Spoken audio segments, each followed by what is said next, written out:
Hello, everyone. So my name is Piotr Mirowski, and I'm delighted to be, again, thank you, presenting at Creative Machine. This talk will be about artist-in-the-loop artificial intelligence. So I am an improviser and the co-founder of a theater company called Improbotics. I also did my PhD in computer science at NYU with one of the founders of deep learning, Professor Yann LeCun. During the day, I have a day job as a staff research scientist in AI at DeepMind, Google DeepMind. Okay, so in this talk, I will argue that one can bring a researcher's mindset to improv, and I will elaborate how improvisation and theater can inform future research in AI and in human-computer interaction. So over the course of my investigations on stage, I set to implement 3 desiderata for language models, and I observed 3 outcomes. And let's start with an origin story. About 9 years ago, I used to work somewhere else at Microsoft, building the second most popular search engine. Oh my gosh, how things change. I worked on search query autocompletion, which is essentially about building predictive text. So as you start typing a query, autocomplete tries to finish the query for you. And it uses a statistical model that suggests one of the most likely query you're going to type. Suggestions that are based on the statistics of previous searches, as well as some context, for instance, your location, the time of the day, etc. So in parallel to my career in science, I've also been training and performing as a theater actor and improvisation comedian in fringe theater productions. And I really love the vulnerability that comes with improvisation, theater and comedy without a script. Here are some examples of improvised shows you can catch in the UK or on television. And in general, improvisation in jazz music or on the theater stage relies on practice. Performers need to adapt to a changing context, the changing context of the scene, and to listen to and to collaborate with other performers and to collaborate with the audience. It's the famous yes and principle. So theater practitioners Keith Johnstone and Viola Spolin insisted on spontaneity, meaning that improvisation consists in always doing the most obvious thing. Because if you do the most obvious thing, you pay attention to what's in front of you, your stage partner and the audience. And it is when 2 actors meet, each of them doing the most obvious thing according to their own mental model of a context, that interesting narratives emerge. Be obvious. Don't do your best, as the late Keith Johnstone would say. So in light of all this, I had an epiphany. Improvisation and statistical machine learning models have one thing in common. They both consist in predicting and saying the most obvious thing.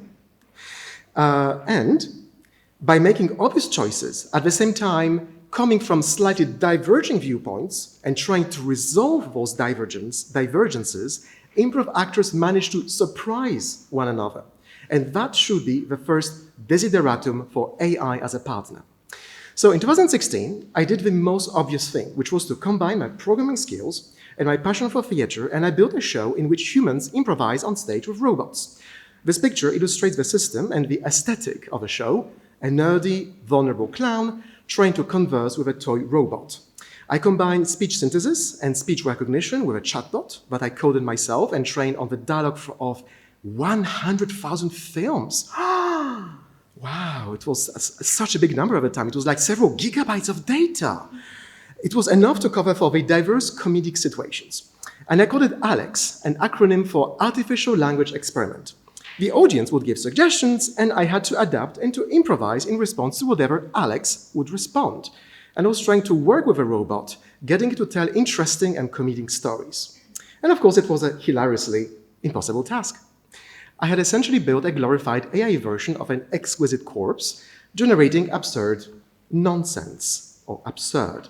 To quote the previous talk, the language model hallucinates, which is in a way a good thing for improv. And I was not the only one to notice this. There had been a breakthrough in the development of language models in 2015, and that prompted theater and movie directors to try using them to write scripts. Early experiments included song lyrics for Western musical Beyond the Fence, movie script of short film Sandspring, both nonsensical, and made enjoyable because of heavy editing, curation, and interpretation by a large cast of human actors, director, choreographer, etc. And all of them would give meaning and subtext to the AI output. Since then, there has been, of course, a marked improvement in the quality of language models. GPT-2 was released. Prague-based theater company Theater produced a 1-hour absurdist long play called AI, When a Robot Writes a Play. And then a 100 times larger language model was released 2 years later, GPT-3, and it was used to generate the script of a play at the Young Vic Theatre in London called AI, and also comedic short films by Calamity AI. So in all those works, audiences and critics were quick to point out the one unifying characteristic: their dialogue is absurd. But the second and most important aspect of AI as a partner is co-creation. So during the process of creating Alex, I met Corey Matthewson, who is a like-minded researcher in AI and robotics living in Canada. He had the same idea, and he had also done a show with a chatbot. So we were living on opposite sides of a pond. We started collaborating right away, and his motivation can be summarized in this sentence: good improvisers look good on stage, but the best improvisers make their partner look good on stage. Corey wanted to apply this to AI and to make that spatial relationship symmetrical. So in early 2017, Corey and I performed in a transatlantic artificial intelligence improv comedy show, happening simultaneously in 2 time zones, 8 hours away. I mean, but we thought it was 8 hours away, because, there is a time of a year when the time zone daylight savings are not aligned. We didn't factor that in, so we realized the show was not simultaneous. Anyway, we had a lot of robots and chatbots and tech. We had to readjust the schedule. And of course, it was a complete disaster because speech recognition didn't work. The chatbots were generating nonsense, but complete nonsense. One of the robots literally crushed and burned on the stage, smoke coming out. And I was sweating profusely on all those pictures. The reviewer came. They were unimpressed, and they wrote, 2 stars, chaotic, never work with robots. Did we give up on the project? Absolutely not. First of all, we fixed the many technical processes in our show. And second, we used that opportunity as a creative challenge to redesign the show around human-AI co-creation, reframing the show as a form of theater performance training. And despite bad reviews, Corey and I persisted and created a theater company in 2018 with other actors. So we noticed that the role of a human actor is to give meaning to the absurd AI text. So in our theater troupe, we perform a live Turing test. It's no longer robots, but human actors who deliver the AI-generated lines, adding timing, emotion, subtext, physicality, and we call them cyborgs. The audience needs to tell about cyborgs from humans. To increase the quality of AI-generated dialogue, we also have human controllers who manually curate lines produced by the chatbot. And this approach allows us to mitigate the many biases of language models, removing offensive content, using a combination of automated filters and human curation. So the Play AI, which I cited earlier, produced at Young Vic, was an interesting example of a collaborative and interactive approach to AI script writing. It involved the dramaturg, the actors, and the audience at the same time. And we had actually adopted the same collaborative approach in our theater company in 2018. We have led workshops with professional actors playing with chatbots, inviting them to deliver, curate, and reflect on the outputs of AI, on its creative capabilities, and on its limitations. And we also started collaborating with other groups. So, as we persisted in all those explorations, we went from being a human-machine duet featuring physical robots to become a company of several dozens of actors doing close to 400 shows. And we have let actors with non-technical background develop intuition about AI, its possibilities and constraints, creating the sort of artist-in-the-loop interaction modality. And we also publish research in human-computer interaction journals. And as an even further axis of investigation, we built better tools for human-computer interaction using computer vision-based teleimmersive tools for rehearsing and performing in augmented reality. But importantly, we made a good show for the audience with enthusiastic reviews, and reviewer scores kept increasing over time. So as a matter of fact, I would like to propose a new metric for AI co-creative systems, which is the number of stars in film and theater reviews. And if you're curious about that red line, it's the exponential curve, because it's AI. Everything is exponential. Anyway, so Corey, the cast of Improbotics, and I managed to make AI outputs funny, thanks to different partners, but we wanted to go slightly beyond in terms of its capabilities, increasing the coherence. So, language models are trained on vast text datasets. They predict the next word based on prior context, but they have limited context window size because of high memory requirements. And because of that, they face limitations in applications like writing a theater script or a screenplay, which is very long. So they generate inconsistent narratives and suffer loss of coherence, creating the glitch aesthetic. But to be honest, that's not exactly how absurdist theater writers worked. This is not pure absurdism. This is just nonsense. It would be a disservice to human writers and to Beckett to call it absurdist. So anyway, this led Corey and me, at this point, both working at DeepMind, to ask two questions. One, how can you generate more coherent stories? And two, are automated story generation tools any useful for creative artists? So we employed language models to build a system for writing screenplays and theater scripts operating hierarchically. And we evaluated it by industry professionals working in film and theater, writers, directors, actors, producers. And to build our system, we went back to the classics. Poetics by Aristotle, who identified the plot as the most important part of a tragic story. Other elements including the characters, language, dialogue, the thoughts of the characters, the overall theme of the tragedy, and our approach loosely incorporated those four elements.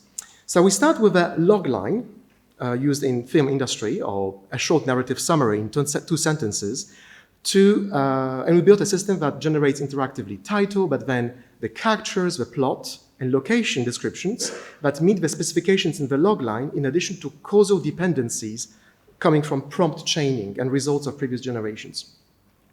And so for each scene in the plot outline, the system generates dialogue that satisfies the previously generated scene specifications. And that hierarchical generation is designed to try to enable long-term semantic coherence, because the plot is summarized as a sequence of abstract scene descriptions that can fit within the context window of a language model. So, the plot can be a sequence of coherent actions that shape the story. There are many dramatic structures, Freitag's Pyramid, Joseph Campbell's hero journey, but of course, this is a very characteristically Western choice, and alternative story grammars are possible. And how did it look in practice? We implemented it as a Google Colab, and used the DeepMind language model called Chinchilla, but it can work with any language model. It's plug and play, and it was designed for interactive co-writing. The process would offer writers the possibility to edit and rewrite the text at multiple conceptual levels: characters, plot, location descriptions, and dialogue. And the motivation for us was to have a co-writing experience that is both engaging and dialogic. So with a tool ready, we decided to address the second question: are automated story generation tools like Dramatron any useful for creative artists? Or AI outputs merely mediocre? Let's find out. So we conducted a human-computer interaction study with experts, 15 industry professionals, playwrights, screenwriters, directors, producers, actors, who had exposure to AI tools previously. And we engaged them as paid volunteers in a 2-hour-long interviews paid at an expert rate, like a masterclass, and we followed up with a user survey to gauge participants' experience. And the survey prompted users to reflect on their interactive co-authorship session and to consider the future use of AI systems, like Dramatron. 9 questions addressed ownership, pride, ease, expression, helpfulness, collaboration, uniqueness, enjoyment, and surprise. And a summary of results revealed that participants responded positively to questions about enjoyment and surprise, more positively than to questions related to ownership and pride in the output. And so we tried to elaborate a bit on the collaboration aspect, which was the sore point, and we segmented results based on the primary experience of the experts. And we noticed that film and TV writers who were used to writers' rooms found the script writing process with AI slightly more collaborative than theater experts. And that suggests that AI tools like this one may offer more or less enjoyable and useful collaborative experiences depending on the background of a professional.